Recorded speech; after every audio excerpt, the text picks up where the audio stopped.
Vamos abrir nossas Bíblias no livro de Atos, capítulo 27.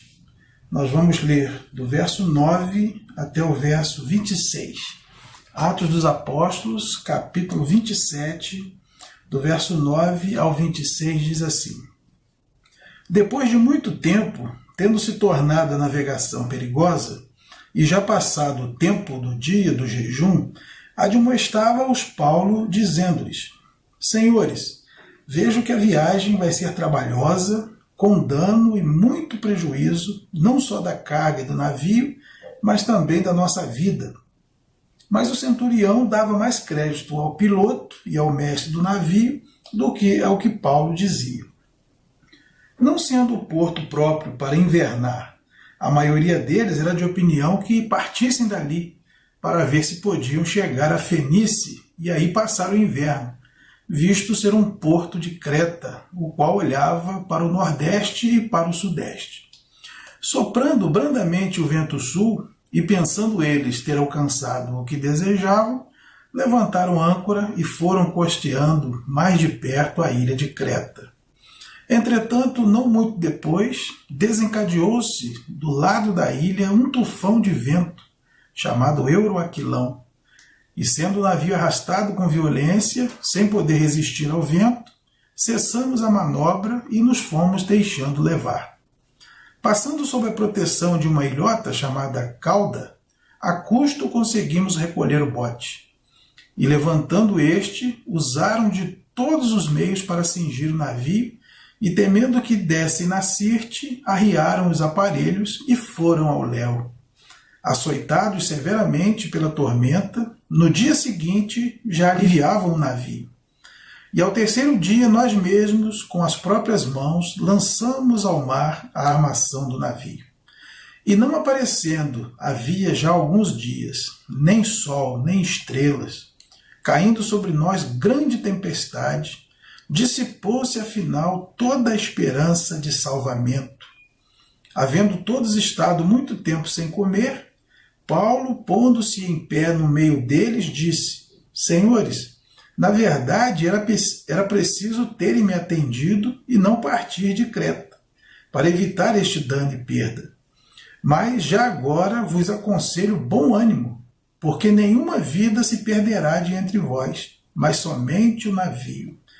Porque esta mesma noite um anjo de Deus, de quem eu sou e a quem sirvo, esteve comigo, dizendo: Paulo, não temas, é preciso que compareças perante César. E eis que Deus, por sua graça, te deu todos quantos navegam contigo. Portanto, senhores, tende bom ânimo, pois eu confio em Deus que sucederá do modo por que me foi dito. Porém, é necessário que vamos dar a uma ilha. Aqui nós vemos o relato de uma grande tempestade que assolou o navio em que Paulo estava sendo transportado para Roma. Nós conhecemos a história, né? Paulo, tendo sido julgado, ele apelou para César, ou seja, o tribunal superior que ficava em Roma, e ele então aqui estava sendo conduzido por um centurião. Centurião é um comandante sobre 100 soldados romanos, e ele e outros prisioneiros estavam sendo conduzidos para Roma, onde teriam o veredito. Vocês percebam que aqui, nesse navio, tinha pessoas crentes e pessoas não crentes. É assim que é. Em Mateus capítulo 7, versículos de 24 a 27, está dito que há uma casa construída na rocha. Nós entendemos que esses são aqueles que creem em Deus, né, que estão com a vida em Cristo. E tem uma casa edificada sobre areia, que são aqueles que não estão construindo suas vidas nas bases de Cristo. E tudo que acontece com uma casa acontece com a outra. Até as vírgulas são iguais, né? Caiu a chuva, vírgula, sopraram os ventos, vírgula, transbordaram os rios, vírgula, e deram com ímpeto contra aquela casa. A diferença é o final. Uma caiu e a outra não caiu. A que estava na rocha não caiu. A que estava na areia desabou, e lá está escrito que foi grande a sua ruína. Então, nesse mundo, nós vamos enfrentar tempestades. E aqui nesse texto, nós podemos aprender algumas lições sobre como vencer essa tempestade que se abateu sobre nós. A primeira coisa que nós vemos aqui é que quando o centurião intenta partir na viagem, Paulo o aconselha a não ir. Não é? Paulo disse, olha, eu vejo que a viagem vai ser trabalhosa, com dano e muito prejuízo, não só da carga e do navio, mas também da nossa vida. Está aí no verso 10. Certamente foi algo que Deus colocou no coração dele. Então Paulo, da parte de Deus, aconselha o centurião a que eles não sigam viagem. E aqui Paulo diz que ele percebeu que ia haver perda do navio e das vidas também. Só que o centurião ele preferiu dar crédito ao piloto e ao mestre do navio. Aqui nós temos a voz da experiência humana. De um lado, o conselho da parte de Deus, e do outro lado, o conselho da experiência humana. O centurião preferiu seguir o conselho da voz humana. E o que aconteceu? Se meteu numa grande tempestade. Esse é o primeiro ponto. A maioria das tempestades que nós enfrentamos é porque nós não queremos ouvir a voz de Deus. Como é que as pessoas lidaram com a tempestade aqui? Bom, em primeiro lugar, eles tentaram resolver o problema por si mesmos. Aqui no verso 14 diz que logo depois que eles saíram, desencadeou-se um tufão e o navio foi arrastado com violência, né? E eles foram usando suas técnicas de navegação. No verso 17 diz que eles usaram de todos os meios para cingir o navio, arriaram os aparelhos, se deixaram levar. Depois, no verso 18, eles começaram a aliviar o navio, e no 19, eles julgaram ao mar a própria armação do navio. Então, eles foram usando de todas as técnicas e conhecimentos humanos que eles tinham. Iam se deixando levar, foram costeando, jogaram as cargas no mar para o navio ficar mais leve, e, por fim, jogaram os próprios instrumentos do navio, mastro, vela, tudo que tinha que pudesse jogar no mar para aliviar o peso, eles fizeram. Só que aqui o texto diz, né, que no verso 20, e não havia já alguns dias nem sol, nem estrelas, caindo sobre nós grande tempestade, dissipou-se afinal toda a esperança de salvamento. Então esse texto aqui mostra para nós que os recursos humanos, geralmente, eles não são suficientes para vencer as grandes tempestades. E é triste quando nós vemos pessoas que estão estagnadas exatamente nessa situação, quando se dissipa toda a esperança de salvamento.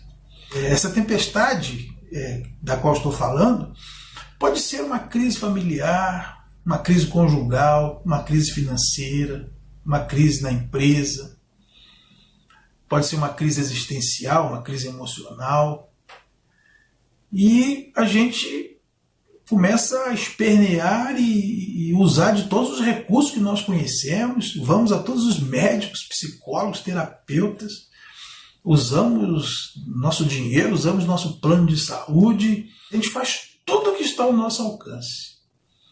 E quando não tem mais esperança de salvamento, aí a gente fica numa encruzilhada. E pode ser que alguns que estejam me ouvindo estejam exatamente nessa situação. Ou nós desistimos de tudo e simplesmente deixamos ir ao léu, deixamos a vida levar, como diz o Zeca Pagodinho, né?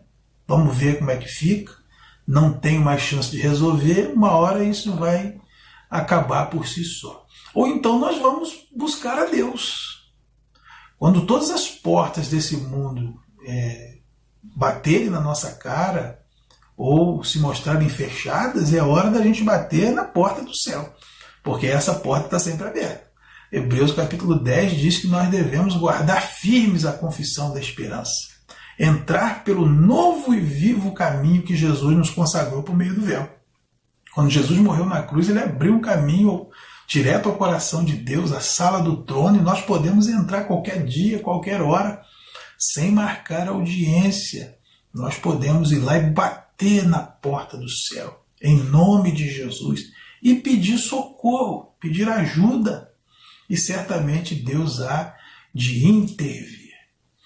Então nós, às vezes, enfrentamos tempestades porque não ouvimos a voz de Deus, e depois que a tempestade chega, nós, seja por que motivo for, ao invés de buscar ajuda em Deus, nós tentamos resolver com nossos próprios recursos e acabamos ficando sem qualquer chance. Dissipa-se toda a esperança de salvamento. Mas aí o que acontece? Há um servo de Deus ali no navio. Paulo está no navio. E então Paulo ele se põe em pé no meio deles, ou seja, um prisioneiro. Ele não era o líder da viagem, longe disso, ele era um prisioneiro, provavelmente estava algemado de mãos e pés. Mas ele se põe em pé e diz: senhores, eu disse, né? Isso é muito ruim, né? Quando alguém avisa, a gente não ouve, se dá mal e depois tem que ouvir, né? Eu falei. E quando nós não ouvimos os conselhos que as pessoas nos dão da parte de Deus, a tendência é que a coisa dê errado mesmo. Paulo aqui, né, ele põe o dedo na ferida, né? Ele falou: eu disse, está aí no verso 21. Era preciso vocês terem me atendido e não ter partido, né, para evitar este dano e perda. Mas ele vem em seguida com uma palavra sensacional para aquelas pessoas e que ressoa aos nossos corações até hoje. E eu quero refletir sobre essas três coisas que Paulo falou para todos aqueles passageiros e tripulantes do navio. Primeiro, eu vos aconselho bom ânimo, porque nenhuma vida se perderá de entre vós, mas somente o navio. Notem que lá atrás, o que ele recebeu foi que haveria dano do navio e das vidas. Mas aqui ele disse: olha, essa noite um anjo de Deus esteve comigo. E eu ouvi que só o navio que vai se perder, as vidas não. Isso é uma coisa tremenda, né? Porque prejuízo material a gente recupera. Pode demorar, mas a gente recupera. Quantos de nós já recuperamos, né? A gente tem prejuízo material toda hora. O navio se quebrar é de menos. A gente trabalha e arruma outro, né? Mas a vida é uma só, né? Por isso que Jesus diz lá no Sermão da Montanha, né? Mateus capítulo 6, ele diz: a vida é mais. A vida é mais do que comida, do que roupa, do que tudo. Porque se tem vida, as coisas, elas acontecem. Jesus termina esse ensinamento dizendo: busca em primeiro lugar o reino de Deus, que as coisas necessárias serão acrescentadas. E isso é a pura verdade.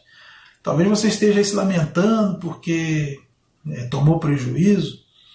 Eu não ouvi a voz de Deus, né? Entrei na tempestade, perdi isso, perdi aquilo. Gente, perda material é de menos. Perder um emprego, fechar uma empresa, isso é o de menos.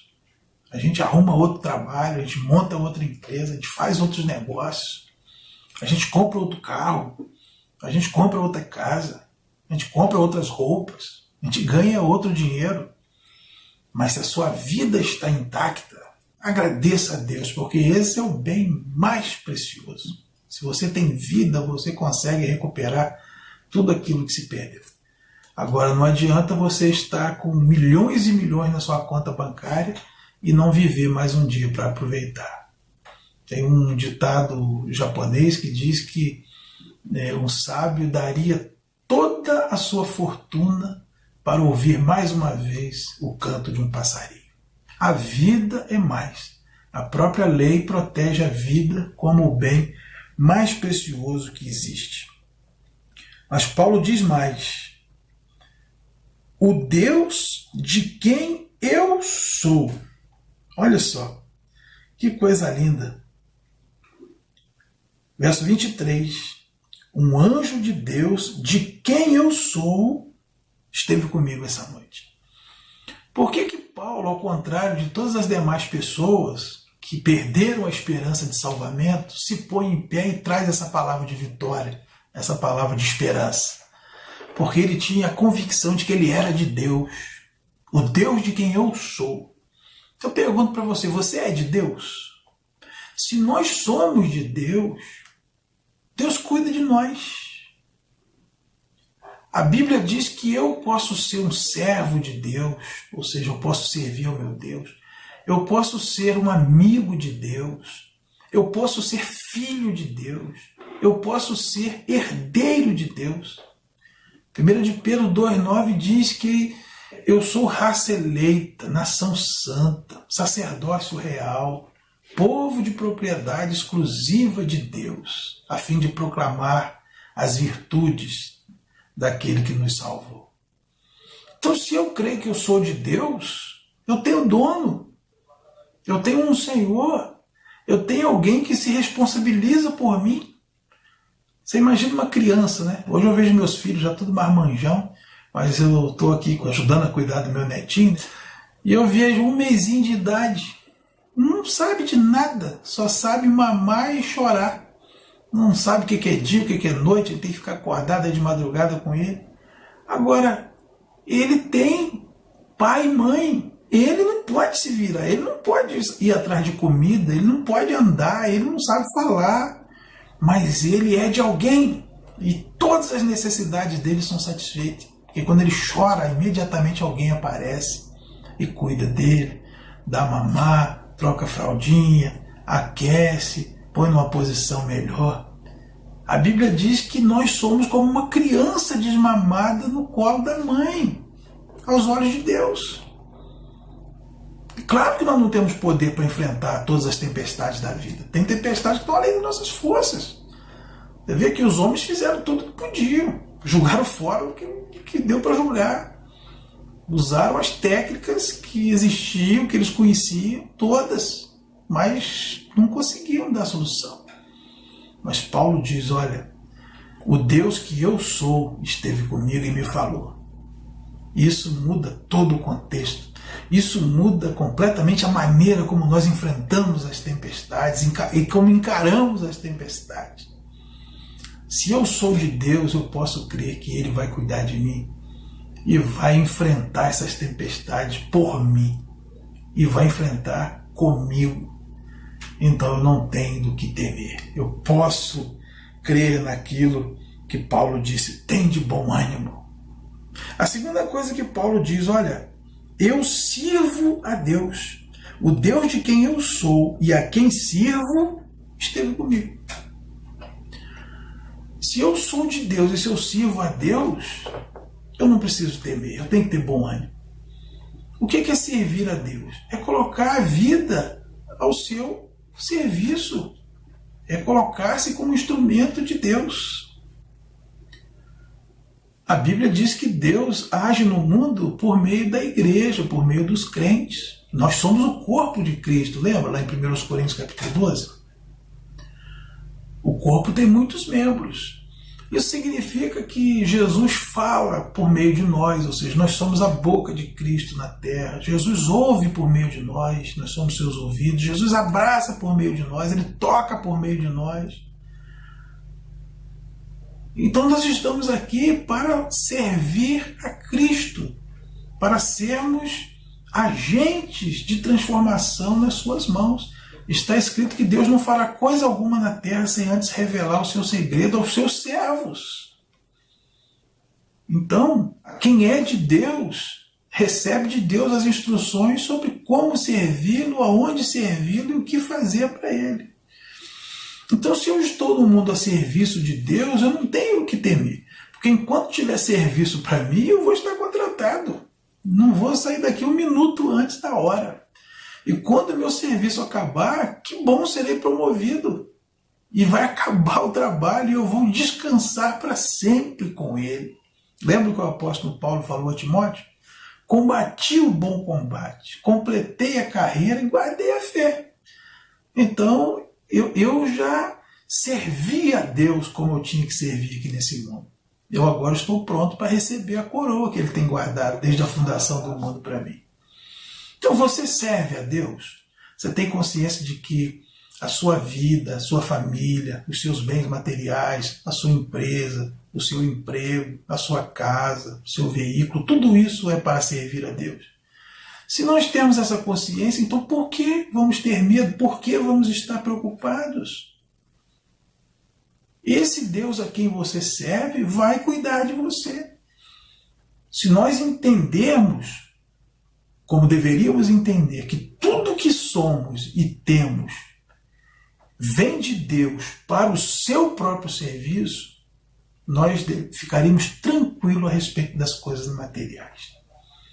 Se o navio é um instrumento de Deus para mim, e ele está enfrentando tempestade, eu não tenho que ficar com medo do navio se perder.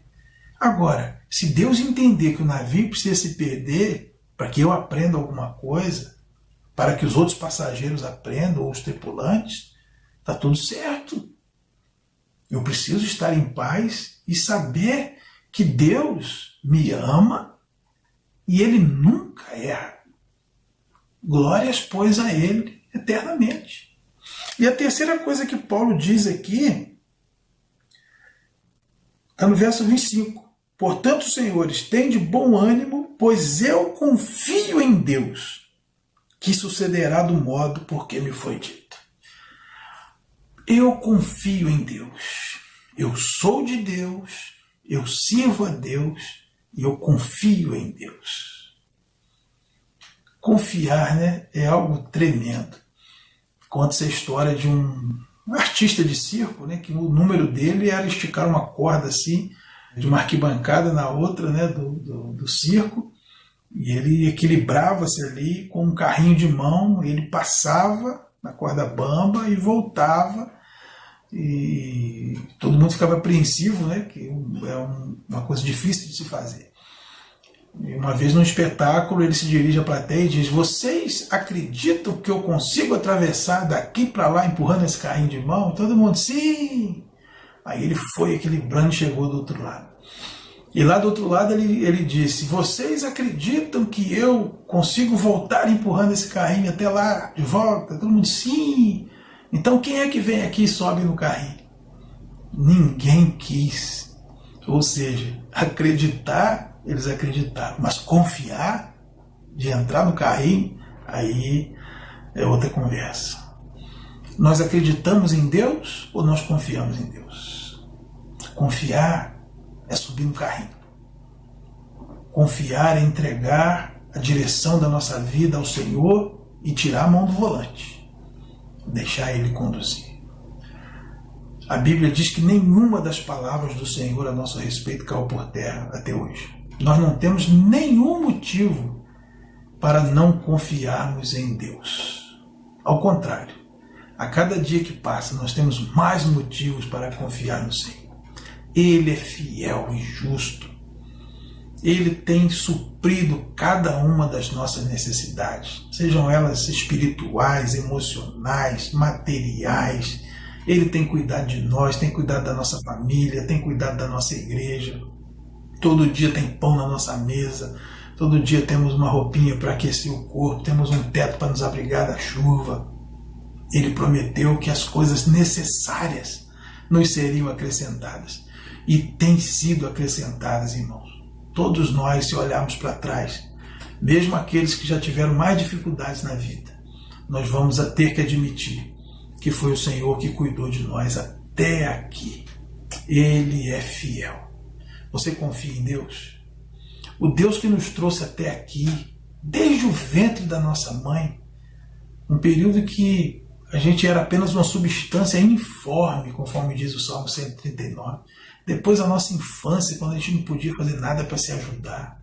Nossa adolescência, nossa juventude, né? Quantos de nós, cheios de ideia maluca na cabeça, quantos riscos nós corremos.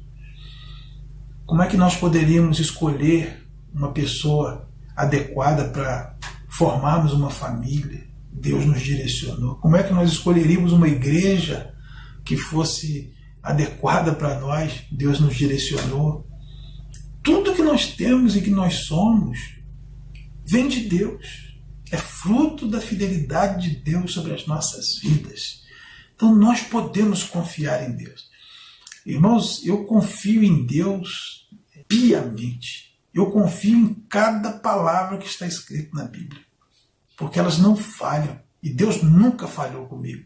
Seria impossível eu chegar onde eu cheguei se não fosse a ação de Deus na minha vida e nas pessoas ao redor da minha vida. Eu sou de Deus. Eu confio confio em Deus, eu sirvo a Deus. Então o navio pode até se perder, mas louvado seja o nome do Senhor. Ele sempre supre as nossas necessidades. Ele sempre manda outra coisa, outro transporte, outro meio, e a gente segue em frente, porque aquilo que é essencial nós nunca deixamos de ter. São bênçãos espirituais. Lembra de Efésios capítulo 1?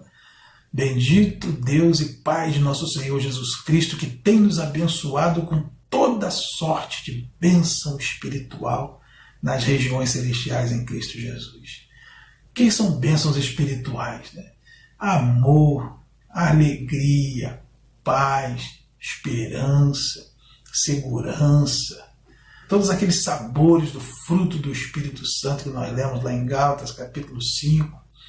Então, Deus é fiel e Ele é digno de nossa inteira confiança. Nossas vidas estão nas mãos de Deus. O nosso navio está nas mãos de Deus. E nós cremos que Ele vai, ao final, nos fazer dar em uma ilha. Ele vai nos salvar. Amém, queridos? Vença essa tempestade. Coloque no teu coração que você é de Deus, que você serve a Deus. Então vale a pena confiar nesse Deus. Eu te abençoo em nome de Jesus.